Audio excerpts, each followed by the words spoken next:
అందరికీ నమస్కారం అండి. కరెక్ట్‌గా 12 సంవత్సరాల క్రితం ఈ 'గబ్బర్ సింగ్' సినిమా రిలీజ్ అయింది. కానీ ఇందాక అభిమానులది ఆ హడావిడంతా చూస్తుంటే ఈరోజే రిలీజ్ అయ్యి రిజల్ట్ వచ్చినంత ఆనందంగా ఉందండి. అంత గొప్ప సినిమా అది. స్క్రిప్ట్ కాడి నుంచి మాకు ఒక రకమైన నమ్మకం ఉంది. కానీ నెక్స్ట్ లెవెల్‌కి సినిమా వచ్చింది. 12 సంవత్సరాలకు ఒకసారి పురస్కారాలు వస్తాయి నదులకి. కానీ రేపు 2వ తారీఖు నుంచి థియేటర్ల పురస్కారాలు రాబోతున్నాయండి.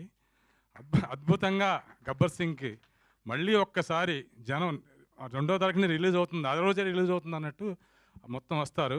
ఎందుకంటే మళ్ళీ కళ్యాణ్ గారిని అలా చాలా కాలమైంది చూసి. మళ్ళీ ఇప్పుడు ఈ సినిమాతోనే మళ్ళీ చూడాలి. అందుకని అంత మంచి అవకాశం ఇచ్చిన 'గబ్బర్ సింగ్' పనిచేయడానికి రైటర్గా డైరెక్టర్ హరీష్ శంకర్ గారికి, పరమేశ్వర ఆర్ట్స్ నిర్మాత బండ్ల గణేష్ గారికి మీకు రోజు తెలియజేస్తున్నాను. పరమేశ్వర ఆర్ట్స్లో అన్ని బ్లాక్ బస్టర్లు తీశారు గణేష్ గారు.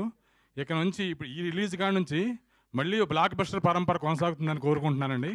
మళ్ళీ అంత పెద్ద సినిమాలు అందరి హీరోలతోని మన గోవింద్ అందరూ వాడే నెక్స్ట్ ఇద్దరు అమ్మాయిలతో బన్నీ గారితో ఇద్దరు అమ్మాయిలతో ఇచ్చారు. అలాగే మా ఎన్టీఆర్తో టెంపర్ ఇచ్చాడు ఆయన. పవన్ కళ్యాణ్ గారికి తలమానికమైన సినిమా అంటే ఆయన సినిమా చరిత్రలోనే ఆయన సినిమాలు చేసిన అన్నింటిలోనే 'గబ్బర్ సింగ్' అనేది ఆయనకి ఇప్పటికీ నిలిచిపోయే సినిమా లాంటిది ఒక సినిమా ఇచ్చారు. మళ్ళీ అలాంటి ఒక ఇది పరమేశ్వర ఆర్ట్స్ నుంచి మళ్ళీ కోరుకుంటున్నాను. బండ్ల గణేష్ గారి నుంచి మాకు ఎంతో సహకారం ఆ సినిమాకి, హరీష్కి ఎంతో సపోర్ట్ చేసి, మా టీం అందరికి ఎంతో సపోర్ట్ చేసి, గణేష్ గారు ఇంత మంచి విజయానికి కూడా ఆయన ప్రధాన కారణం అండి. ఆయనకి రోజున తెలియజేసుకుంటూ సెలవు తీసుకుంటాం. Thank you so much Ramesh గారు. అండ్ సత్యనారాయణ గారిని మాట్లాడవలసిందిగా కోరుతున్నాం. సో రిలీజ్ అసలు ఎలా ప్లాన్ చేస్తున్నారు,